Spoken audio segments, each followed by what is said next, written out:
5 Questions with LeRoy Butler. Now, here's Tom Silverstein.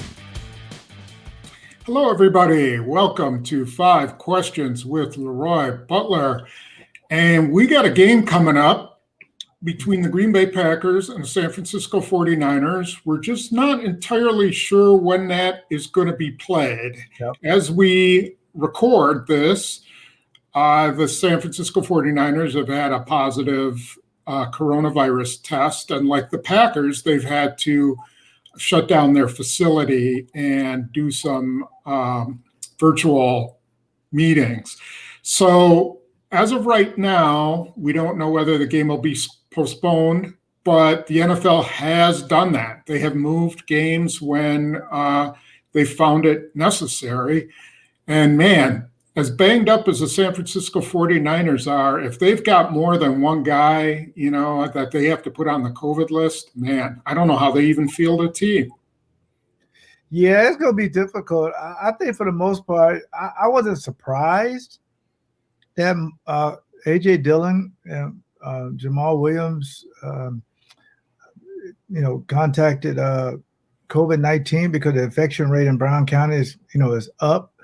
But I think the guys have been doing a great job up until this point because, the spikes in Wisconsin, been breaking records every day. And, you've seen like sooner or later, you saw the Wisconsin Badgers when they had allegedly, 22 people.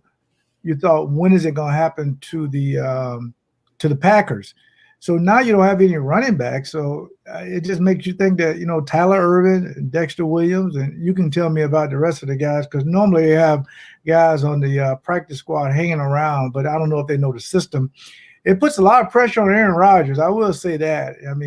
But if you're the NFL at this point, you want to try to get a handle of it. That's why they probably shut their facility down and try to get back to the health of the players.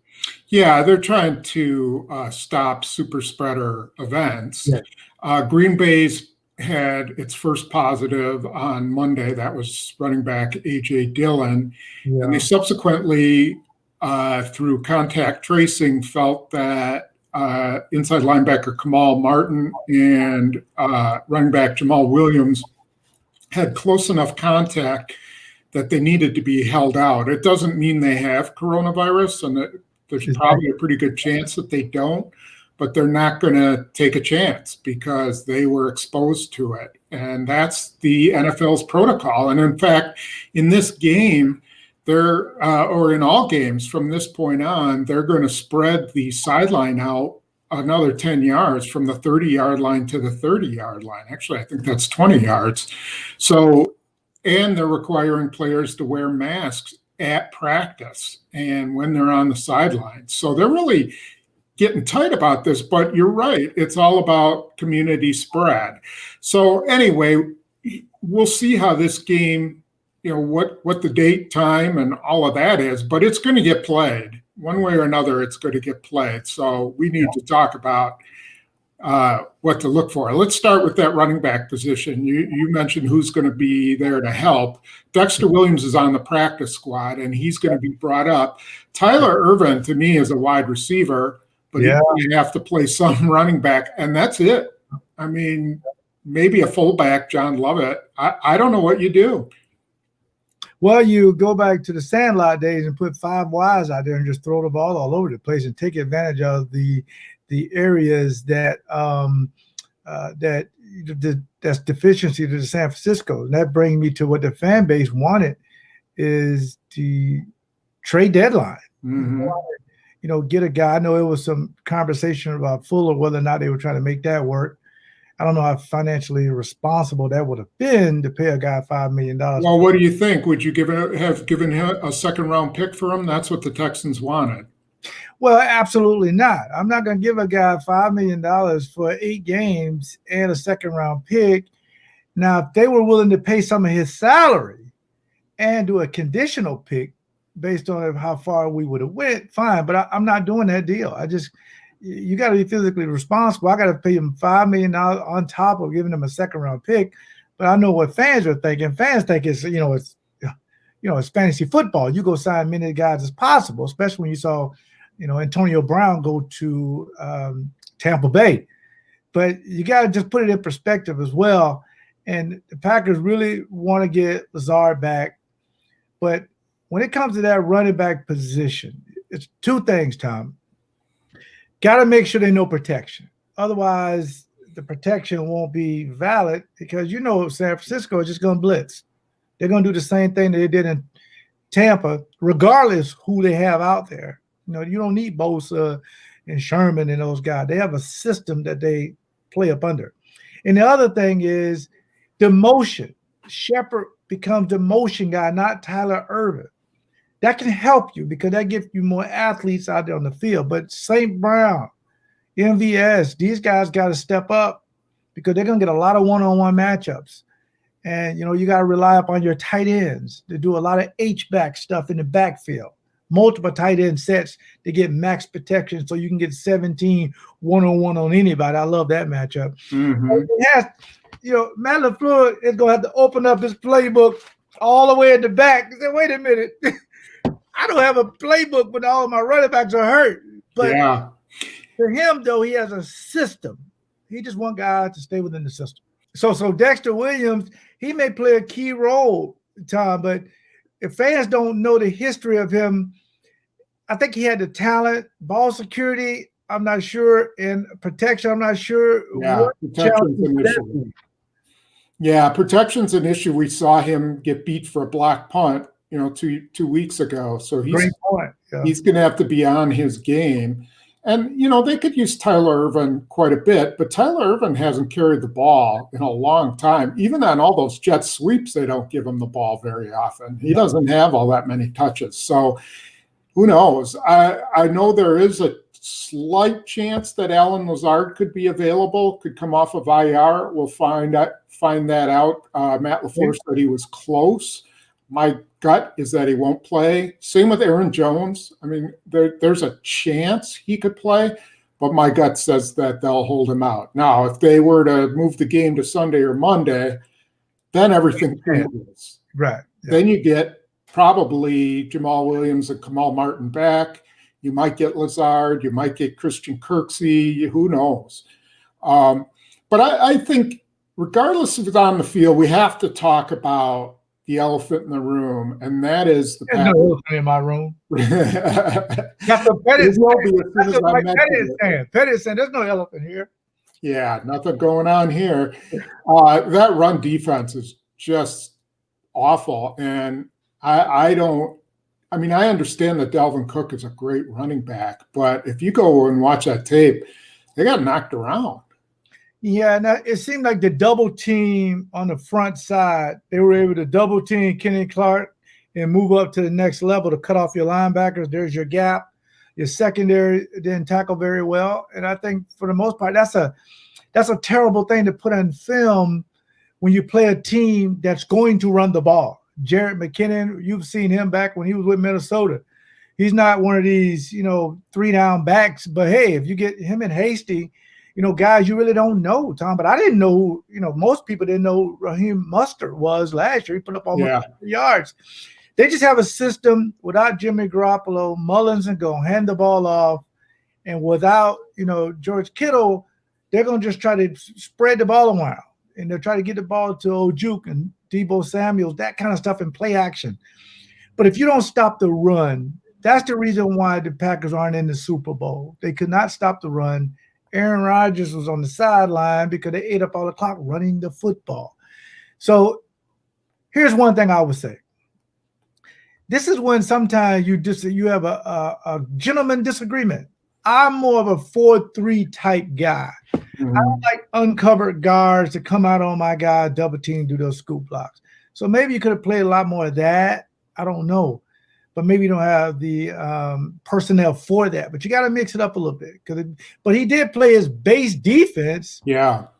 More than he's ever played, Tom. And you got a lot of guys up there to stop the run. They still couldn't do it. Right. And in X's and O's, I will look at a play that is kind of confounding as to how they – using big words. Just didn't have it covered. And, like you said, it'll show that double team block, but nobody filling where they should be. And I don't know if that's a lack of understanding of the system, or whether there's something wrong with the system, or maybe it's just the offensive coach having a better play call than the defensive coach. That happens, doesn't it? Well, yeah, it does. I mean, if you think about Kubiak when he was with Denver, they wanted the fullback to play a key role in running the football, a traditional two-back set, take the pressure off of Cousins. He only had 14 attempts. Run the football out on the perimeter. Dalvin Cook, here's your lane. Worst case, you're one-on-one with Savage. Worst case, you're one-on-one with Amos. But we're going to try to get you to the second level.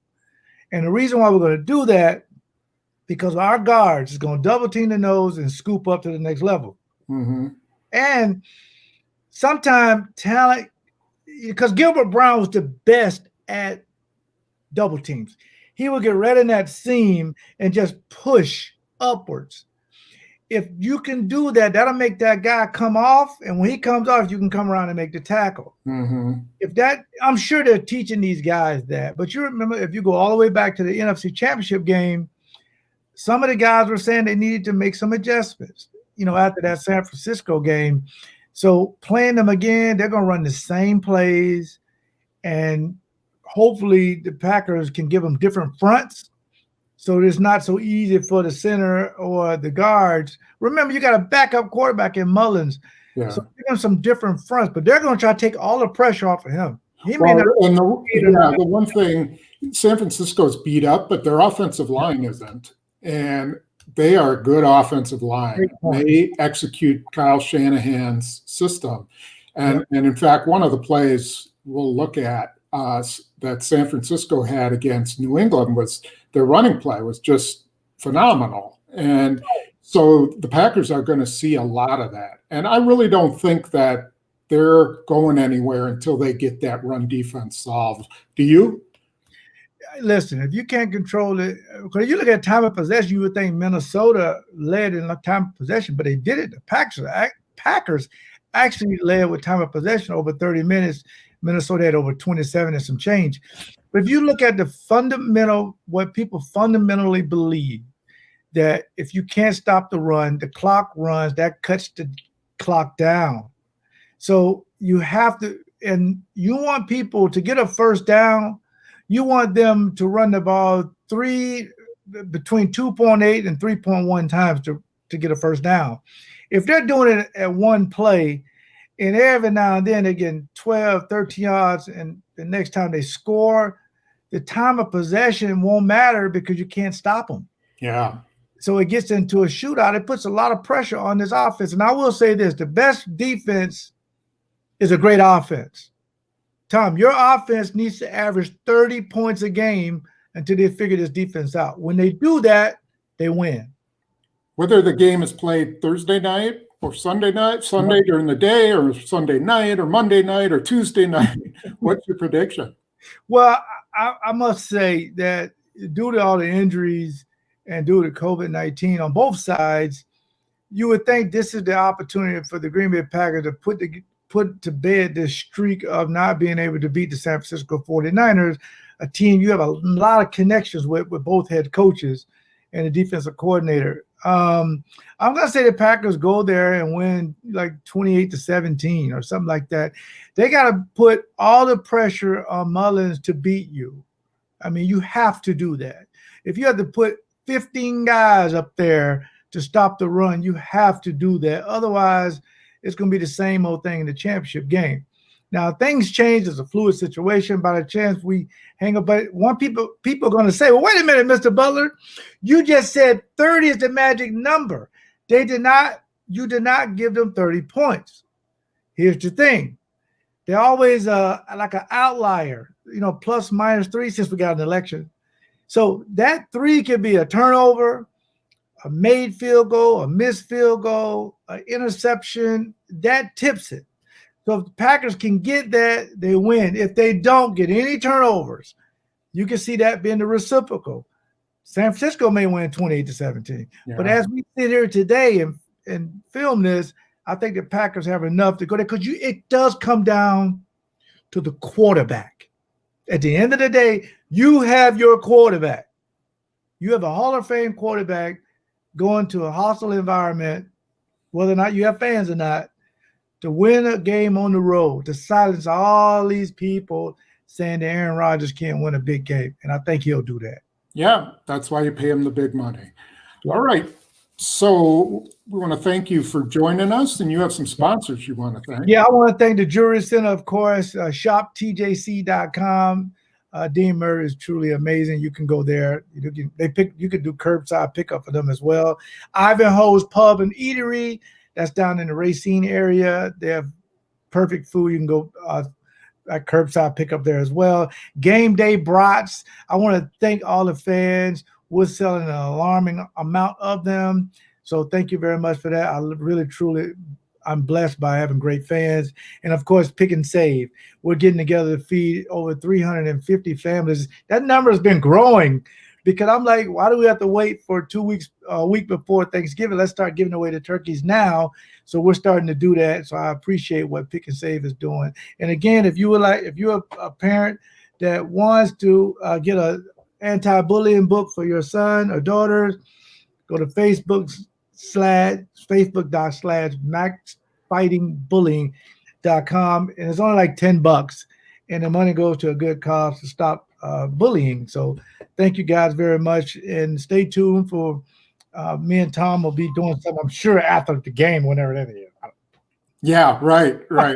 So a pregame, I don't know. Just if the game is Thursday night, we will be on at 6 o'clock, approximately 6 o'clock. Yep. And if the game is moved to Sunday, well, then it'll be an hour after the game.